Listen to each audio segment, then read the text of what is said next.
Erin Brindley. I'm the chef at Nordo in Pioneer Square in Seattle. This is a multi-parter, and I believe that actually, even though this is the first thing I'm gonna do, this is gonna be part 2 of the series. So part 1 will show you how to put this whole dish together. This is part 2, the short ribs portion of the amazing layered short rib cake, wedding cake kind of thing that we did for Hotel Nordo, which was our haunted spooky hotel show. So every dish in that show ended up looking like a little wedding cake, teeny tiny little wedding cake. So this is our entree, our short rib mashed potato or baked potato entree with a little black garlic and stuff. But in the meantime, we're just gonna do a braised short rib, which is just one of the layers of this many layer cake. So before I get to that, I want to thank some people who continue to give to cafenordo.com so that we can make sure we are ready to open when we are all ready to be safe and secure and back down at Nordo in full throttle. And those people are Eric Jensen and Renee Samard. Thank you so much for all of your support over the years. Steve Bello and Christopher Worley, who's on our board, thank you. Steve and Peggy Garber, Debbie Brindley, my mom, who's very responsible for all of this, insofar as she made me and also has been my great advisor over the years. Corinne Smith and Peter Koziel, another board member. Thank you so much, Corinne. JESSAMYN BATEMAN-IINO and John Boylan, a prince among men. Thank you so much for your donations. If you are interested in more information about that, cafenordo.com. Meanwhile, let's get to this. So what I have here is some bone-in short ribs. This is about 5 pounds or so. I've got wine, I've got aromatics, and I've got my Instant Pot. You can do this in the oven, slow and low, or you can do it in your Instant Pot. So I'm gonna do it in the Instant Pot. When we do this at Nordo, I would ordinarily do this in our oven in big quantities, super low at like 200 for hours and hours. But since we're here at my house and I've got one of these and it's a little less quantity, we're gonna do it like that. So first thing we're gonna do, these are bone-in short ribs that I have already salted. I pretty much took the advice to salt things right when I get them home. So I open up a package, give them some salt, and close up the package and put them right back in the fridge. That way it gives us some time to kind of soak in. So they're a little moist because they've been salted. So I'm going to dry them off. And then what I'm going to do is I'm going to sear each side. So got this pot out. I could do it in this guy on the sear setting, but you guys won't see it as well. So I'm just gonna do it here, but this will work just as well on your sear setting.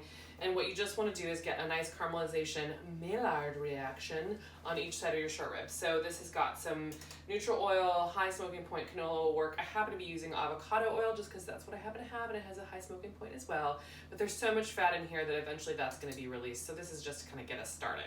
So I'm just gonna, if you start hearing that, that's sizzle, that's the right sound. It's a little, just needs another little minute to get sizzling. I might turn it up in the meantime. That sizzle is gonna get us that brown color. So I am just gonna let this sizzle for a moment, and then I'm gonna flip each side over with my tongs. No need to do this one at a time, by the way, but what you do wanna do is make sure that you pat them dry, and that you give them plenty of room. So you never want to crowd a pan with meat, right? Because then you'll end up steaming it because all that moisture is coming off, so you're steaming its next door neighbor. We don't really want that. We want to have lots of room. Put that guy down there. I can fit 2 really well in there, maybe 3 if I kind of give it some room. Yeah, I can do 3. That'll get us going a little faster. These potatoes are going to go in for a different step. Okay, so in case you're wondering, this is like what we're going for as far as that nice brown there. That just is going to make everything taste so delicious. It's good to do right before you put it in there. And then we'll get the onions and carrots and things like that all in there, getting all that meaty, beefy goodness. But we're going to do this for each one. So each thing has 6 sides, 1, 2, 3, 4, 5, and 6. And I'm just gonna keep flipping these, and even on the top side, I kind of hold it down so it, so I hold it up like a little tower so we can get that nice brown on the side. So we're just gonna do that with all 4 of these pieces, 6 sides, 4 pieces, and then we'll get back to you. Okay. Okay, so I pulled the last short rib out and dump those vegetables in. That's celery, 1 whole onion, 2 pieces of celery, 2 carrots, and a bunch of big pieces of garlic. Here are my beautiful short ribs, all brown on all sides. Those are gonna go right into the Instant Pot. Doink, doink, doink. And any juices that might have accumulated in my plate, which is not too much.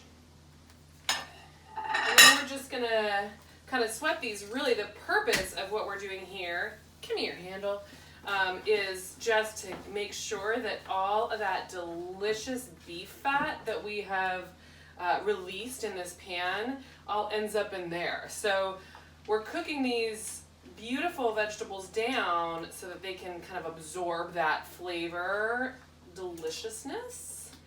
So we're just going to sweat those down until they're soft, and then we're going to put them in there just a little bit because they're going to hang out in liquid for a long time, so they don't have to be too soft. But just so we can make sure we get all that. If I wasn't using a non-stick pan here, or if I was using this, I would definitely deglaze it, as we say, with the wine. That's going to make sure, so that process is just, once your vegetables are a little softer, you're going to pour that wine in, and then take your wooden spatula or wooden spoon and just kind of scrape up those brown bits. But this is a no stick, so there's no brown bits to scrape up. They're all kind of either already in there, or the veggies are already picking them all up. So we're just going to soften these, and I'll see you at the next step. All right, so good. So this has gotten a little bit soft, but most importantly, it's kind of absorbed all of that beefy fat and the beefy bits and all that. I'm going to make sure we salt as we go. Every step, salt as we go. More than you think. And then this is just going to go right into that Instant Pot. So again, if I was using the saute factor on an Instant Pot, or if I was using a Dutch oven, which would be the perfect thing to do this in your stove and oven, I would just do the beef, pull it off onto the plate, and then do the vegetables in the beautiful brown bits there, and then I would deglaze with the wine. But instead, we're just gonna skip a whole bunch of steps. Instant Pot, it's like instant. And I'm just gonna pour this into the Instant Pot, and then I'm gonna put the wine in, and then we're gonna see where we're at. So, in you go. There. Beautiful. And I have some thyme, rosemary, bay leaves. Those are all gonna go in. Bloop.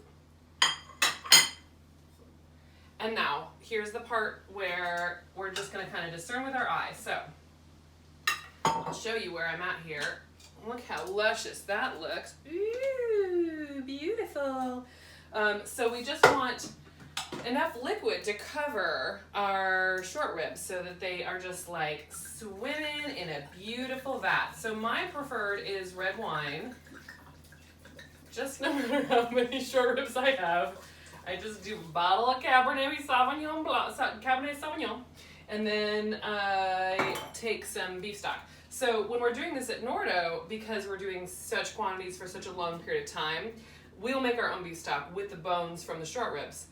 Take that meat off those bones, roast those bones with some vegetables, put it in a stock pot, boil it for hours, and we have our own beef stock. It's like the gift that keeps on giving. But in this case, I've got some store-bought just to make sure that all of our short ribs are all submerged in the little bathtub there. And then, where's our tub? I'm just gonna put this on for, we're gonna do high pressure for an hour, and then we're gonna let it naturally release. So I'm gonna go pressure cook, start. Okay, meanwhile, our potatoes have about a minute to go. I've been baking potatoes for another step, which we'll get to in another video. So again, I believe this is going to be video 2 that you're watching here. Video 1 will be put it all together. Video 3 will be all the other components. So, see you on the other side when this comes out. I wish you were here. It smells amazing. This is just out of the Instant Pot. It was in for an hour. We did natural release for about 20 minutes, and then I just, and the whole place now smells like beefy, winey, amazing goodness. And the next step before we turn it into cakes is that all this has to be really cold. It will not work if it is not cold. So I am going to just pull these big beefy bits out of all that yummy braising liquid. I mean, look, they call it fall off the bone. The bone's gone. It's right there. So all that is gonna come out, and then I'm just gonna do like a nice little tear apart of it, and then we're gonna put it in the fridge and chill it for a few hours. So look at that, you guys. Ugh. Melt in your mouth tender. That is what we are looking for. Good, so I'm gonna do that with the rest of those, and then I'm gonna put it in the fridge for a couple hours, and then we will make these cakes. And actually, I think this is the end of the steps for video 2, so you can go back to video 1 and watch me stack it all together. Okay, see you soon. Enjoy video 3, which is about garlic, black garlic, and potatoes, and how to do that bit, and we'll see you next time. Thank you so much.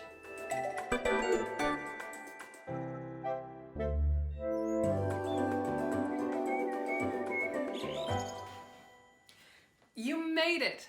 Thank you so much for watching. I'm here to tell you a little bit about Nordo.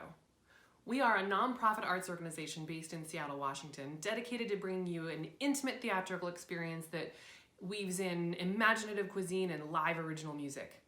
If you're watching during the COVID-19 crisis and you want to make sure our doors are open when all this is over so you can come and experience one of our incredible events, please consider donating. You can find more information and a link to donate at cafenordo.com. Stay in, stay well, and stay inspired. Thank you.